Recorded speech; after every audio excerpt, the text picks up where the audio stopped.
I'm Joseph, 52 male. 6 months ago, my life was a rundown studio apartment above a Chinese restaurant, the constant smell of soy sauce, and the $17 in my checking account.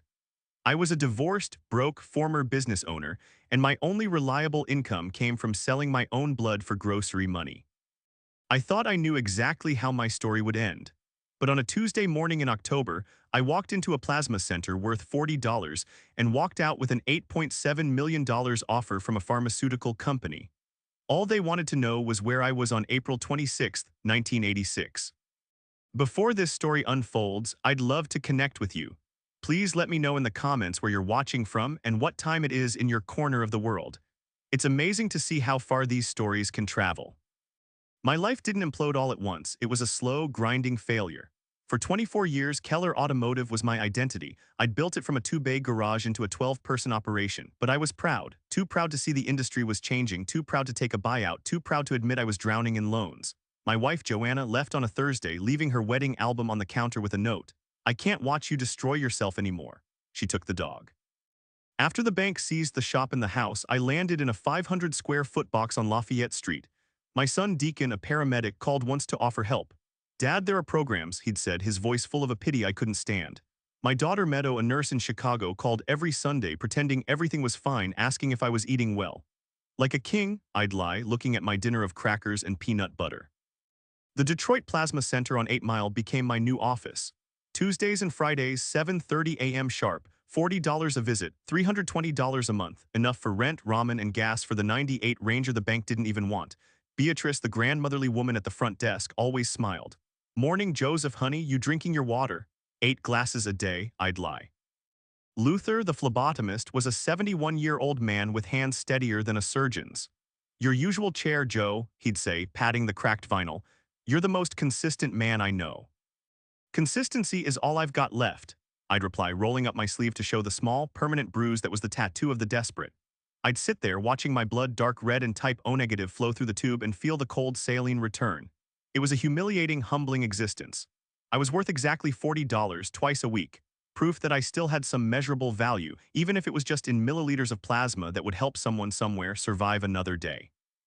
That's who I was when I walked in that Tuesday, completely unaware that the answer to a 37-year-old mystery was flowing through my veins.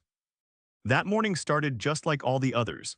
I checked in with Beatrice, sat in Luther's chair, and made small talk about the Lions' chances this season. The machine hummed, the tube filled, and I settled in to stare at the ceiling for 45 minutes. Then the machine beeped. It wasn't the normal, gentle, cycle-complete chime. This was a sharp, insistent, wrong-sounding alarm. Luther frowned, tapping the display. "Error code 447, he muttered. "In 15 years, I've never seen a 447. His casual warmth vanished. "Hold tight, Joe," he said, his voice suddenly all business. He ran my pre-donation sample through the analyzer again, the same beep, the same code. His face went from confused to concerned to something that looked like fear. "Don't move, I'm getting Dr. Hansen." Dr. Lena Hansen was the clinic's chief medical officer, a woman who only appeared for inspections or when a donor fainted. She arrived in less than 30 seconds, which told me this was serious. She looked at the screen, then at me, her eyes sharp and analytical.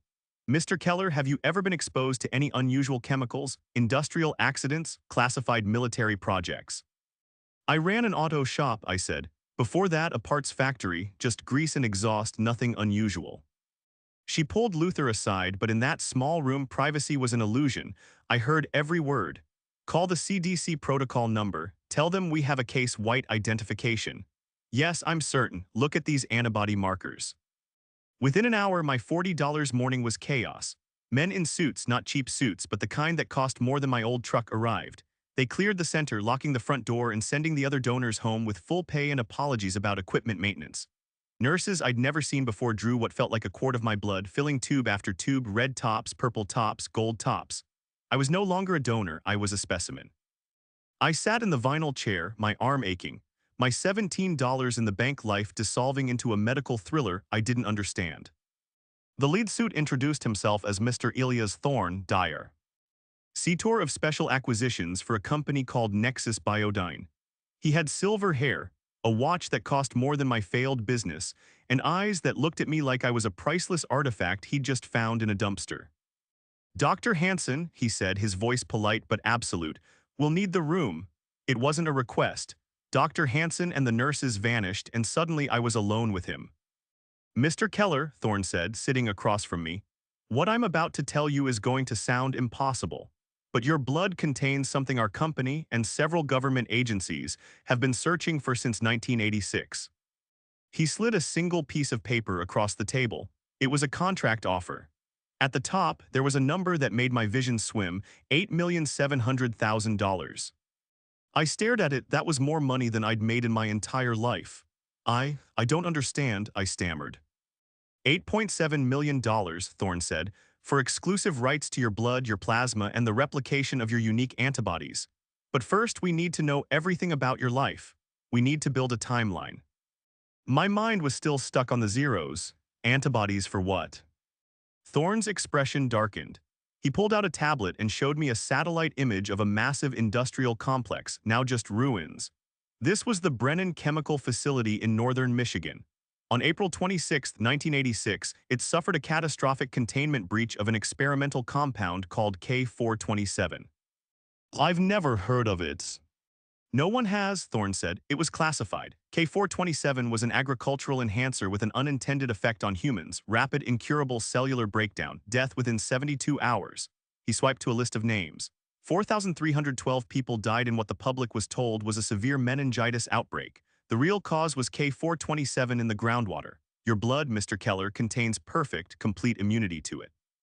You're the only person ever found who was exposed and survived. We need to know. Where were you on April 26, 1986? The date hit me like a physical blow. April 26, 1986. I was 15 years old. The memory, buried for decades, came rushing back. The camping trip, I whispered. Thorne leaned forward. What camping trips? My uncle, I said, my hands starting to tremble. My uncle Arthur Vance. He took me and my brother camping that weekend, pulled us out of school, said it was a surprise. Thorne's eyes lit up. He was already typing on his tablet. Arthur Vance was employed at the Brennan facility. He was a logistics manager with Level 4 clearance.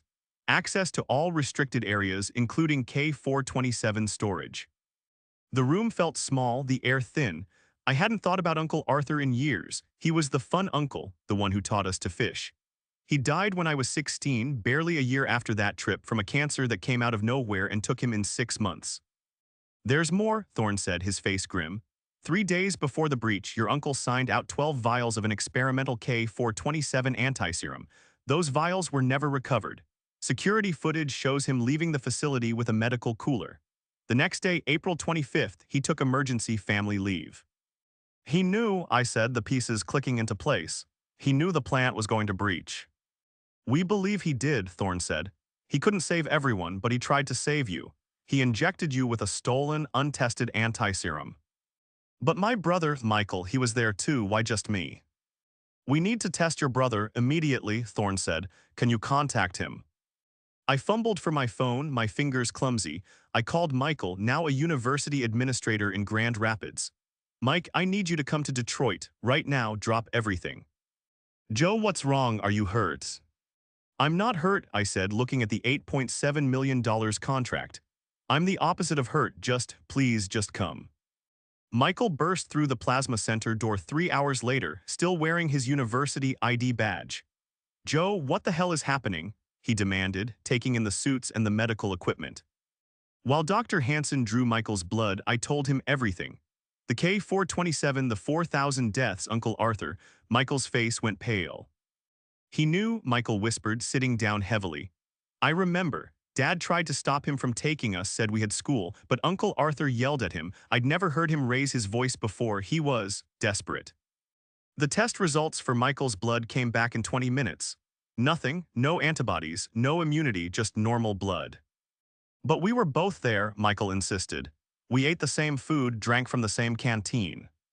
Then his eyes went wide. The journal, I still have it. Michael had been the family archivist even as a 12-year-old. He'd carried a little notebook everywhere. It's in the attic, he said. Thorne immediately dispatched an agent to retrieve it. While we waited, we pieced together more memories. Uncle Arthur made special hot chocolate, I remembered, the taste suddenly vivid. He said it was a camping tradition, but he only made 1 cup, for me. Because I said I didn't like hot chocolate, Michael added. But he got so upset, kept insisting I try it. I took a sip and spit it out behind the tent. It was disgusting. It tasted bitter like medicine. The agent returned with the journal. Michael flipped through the brittle pages, his 12-year-old handwriting surprisingly neat. He read the entry for April 27, 1986 aloud. Uncle Arthur gave Joe gross medicine chocolate. Joe threw up everywhere. Uncle held his head and kept saying, "I'm sorry." I pretended to be asleep, but I saw him crying. He gave Joe more medicine from a silver bottle. Joe threw up again. Uncle Arthur made me promise to take care of Joe if anything happened. I don't know what he means. Dr. Hansen studied the timeline. The anti-serum was experimental. He was taking an unbelievable risk. The fact you survived the cure, let alone the exposure, is a miracle. He sat with me all night, I said, the memory sharp and painful. I remember waking up and he was always there checking my pulse. He looked terrified. The next day, we were in a secure conference room at Nexus Biodyne's headquarters. Mr. Thorne arranged a video call with someone who had been waiting 37 years to tell her story. Dr. Evelyn Reed appeared on the screen. She was 84, sharp as a tack, and sitting in a home library. "Mr. Keller," she began, her voice heavy. "I was the chief chemist at Brennan. Your Uncle Arthur was the only person who believed me when I tried to warn the board." She held up a faded, classified folder. "These are your uncle's personnel files. He didn't just discover the containment breach, Mr. Keller. He predicted it 3 weeks before." "How?" I asked. "He found microfractures in the K427 storage tanks," Dr. Reed explained.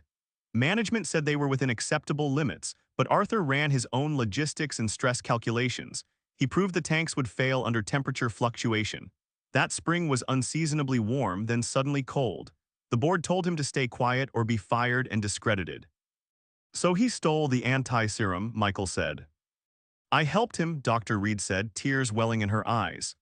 "I gave him my security codes. We both knew what was coming. He knew he couldn't stop it, so he saved who he could." One of Thorne's assistants spoke up. "Dr. Reed, our records show you tried to expose this in 1987.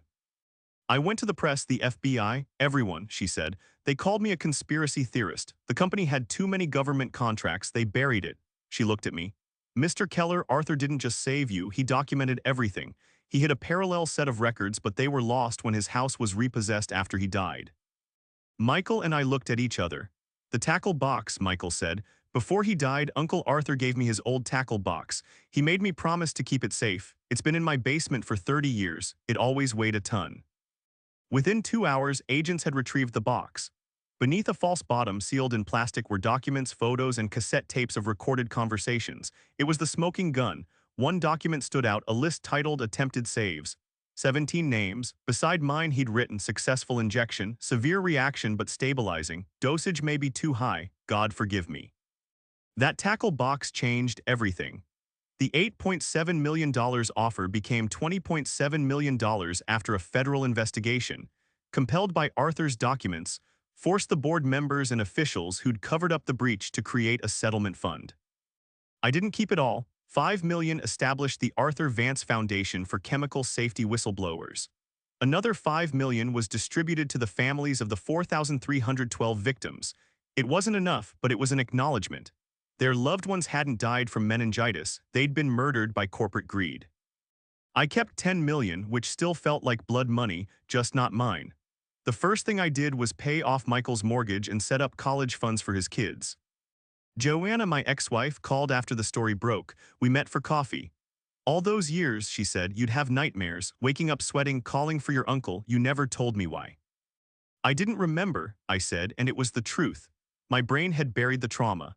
I spent our whole marriage trying to build a legacy out of steel and grease, and the whole time, the most valuable thing I had was already in my veins.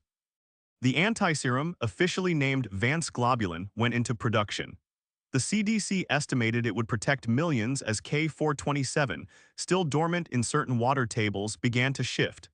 I started working as a consultant, telling Uncle Arthur's story to safety inspectors across the country. I still go to that plasma center, not for the money but for the principle. Last week, I saw a young father in the chair next to me, his eyes full of the same shame I used to carry. He was selling plasma for diaper money. When he was done, I handed him an envelope with $500. "What's this?" he asked. "It's from a guy named Arthur," I said. "He wanted you to know that needing help doesn't make you weak, it just makes you human. And humans, we save each other, that's what we do." I was worth $40 when this started. Now I know I was always worth more. Not because of the $20 million, but because someone loved me enough to risk everything to save me 37 years before I'd ever know it.